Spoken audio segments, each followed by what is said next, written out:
Hello, friends and neighbors, and welcome back to the poem of the day for today, Wednesday, September 17th, 2025.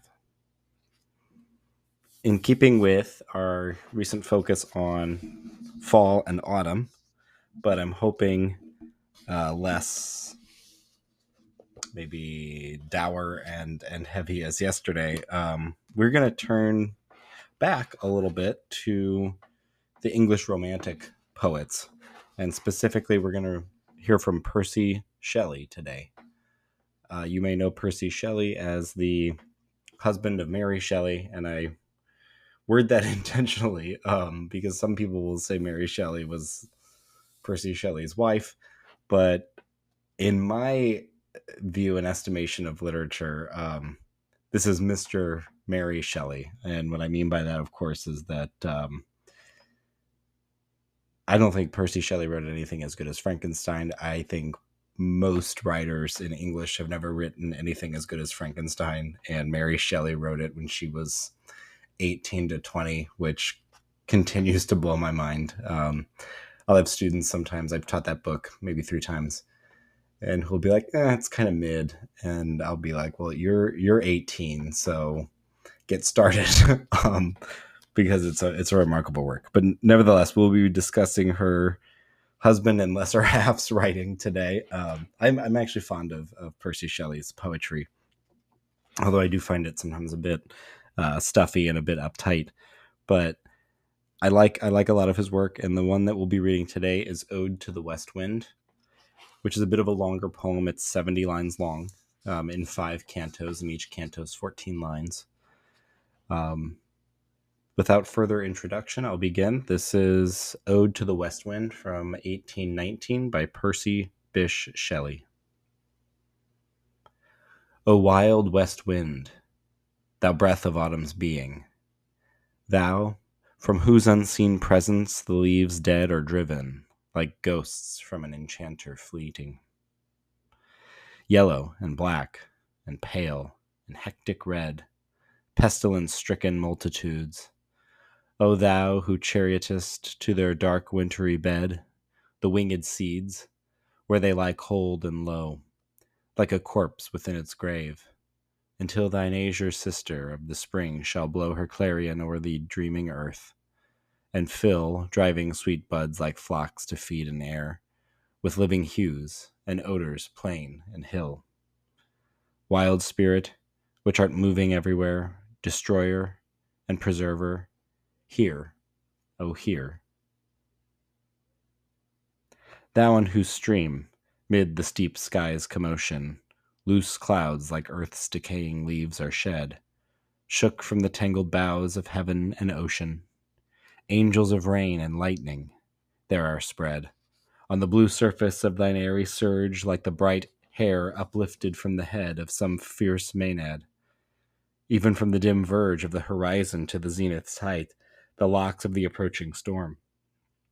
Thou dirge of the dying year, to which this closing night will be the dome of a vast sepulchre, vaulted with all thy congregated might, of vapors from whose solid atmosphere black rain and fire and hail will burst. O hear. Thou who didst waken from his summer dreams the blue Mediterranean, where he lay, lulled by the coil of his crystalline streams, beside a pumice isle in Bay's Bay, and saw in sleep old palaces and towers, quivering within the waves' intenser day, all overgrown with azure moss and flowers, so sweet, the sense faints picturing them. Thou for those path the Atlantic's level powers cleave themselves into chasms, while far below the sea blooms and the oozy woods which wear the sapless foliage of the ocean know thy voice, and suddenly grow gray with fear, and tremble and despoil themselves. O hear. If I were a dead leaf, thou mightest bear. If I were a swift cloud to fly with thee, a wave to pant beneath thy power, and share the impulse of thy strength, only less free than thou, O uncontrollable, if even I were, as in my boyhood, and could be, the comrade of thy wanderings over heaven, as then when to outstrip thy skyey speed scarce seemed a vision. I would ne'er have striven as thus with thee in prayer and my sore need. Oh, lift me as a wave, a leaf, a cloud. I fall upon the thorns of life. I bleed. A heavy weight of hours has chained and bowed one too, like thee, tameless and swift and proud.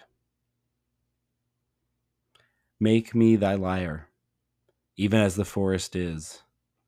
What if my leaves are falling like its own? The tumult of thy mighty harmonies will take from both a deep autumnal tone, sweet though in sadness.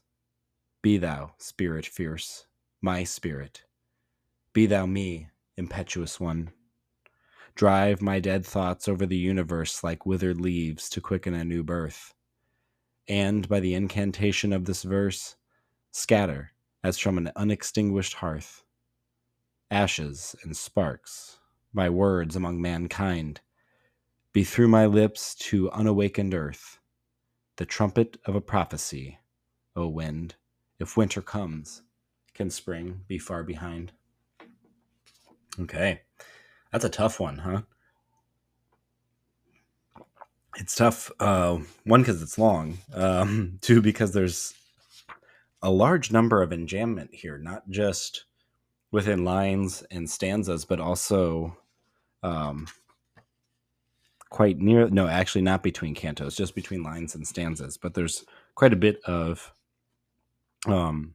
caesura and quite a bit of enjambment in here. So there's a lot of starts and stops, and there's apostrophes. By that I mean that there's invocations and addressing to things that are not present directly for the speaker. They might be of a different metaphysical quality, speaking to the heavens, speaking to the ocean, directly addressing the wind, for example. And as we proceed through the cantos, 5 of them in this poem, the wind is characterized both as something that is destructive and something that is regenerative. So that the poet, by the end, in calling attention to his lyre and speaking from the lyre, is wishing to speak as a prophet and is wishing to speak as something that has within their art as much transformative power as the west wind does. While it's called an ode, and it certainly is in terms of its praise and tribute to this west wind, one that is, as it says, destroyer and preserver, the poem is also structured as a terza rima. And in case you don't know what a terza rima is, there are 5 terza rimas here, 5 cantos, and it is a 14-line poem or section of a poem in this case, where there are 4 tercets, so that's 4 stanzas that are each 3 lines long, ending with a couplet, and the rhyme structure goes like this: A, B, A, B, C, B, C, D, C, D, E, D, E, E. So you'll hear it like this: being dead, fleeing red, thou bed, low, until, blow, fill, air, hill, where, here. So the where and here is a little bit of a slant, a little bit of a force there, but you can hear the structure in there. Likewise, this poem is written in iambs, not always pentameter, but always iambs. So we're always in the heroic, kind of galloping upbeat ending on those masculine endings that have the rise to them at the end that we discussed in a previous video.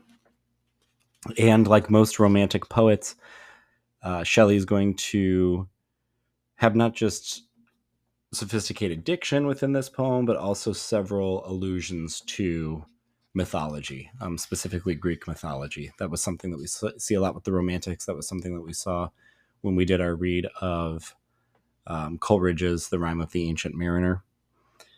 And I think the central tension within this poem has to do with the kind of terrible strength and power of the west wind, one that is, again, creative and regenerative, but also destructive. It grows back the things that it undid, and it destroys the things that it produced. And the tension between the awesome power of that and the poet wanting to not just be able to represent that, but also to harness some of that power for themselves, but kind of ultimately knowing that they're not able to do so. They can only produce something that gives voice to and articulates the awesome power of this aspect of nature. And I think that's a variation on the relationship between humans and nature that was central to the Romantic poets. As opposed to someone like Hopkins, whom we read earlier, who was much more interested in discovering and exploring God's grandeur in nature. The Romantics like like Coleridge and like Shelley here seem to see nature as having its own animate force, but as being something that's distinct from anything religious or distinct from anything specifically Christian or what they might have referred to as pagan at the time. So that's a pretty classic poem, Ode to the West Wind. And the reason I'm cutting short a little bit today is because I think to go much deeper into the 70-line poem would require doing very close line readings that I think we could get lost in for about a half an hour.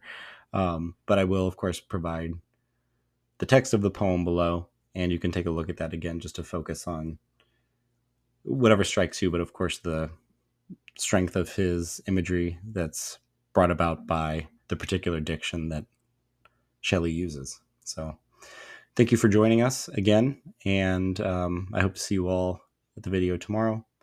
Until then, may peace find you.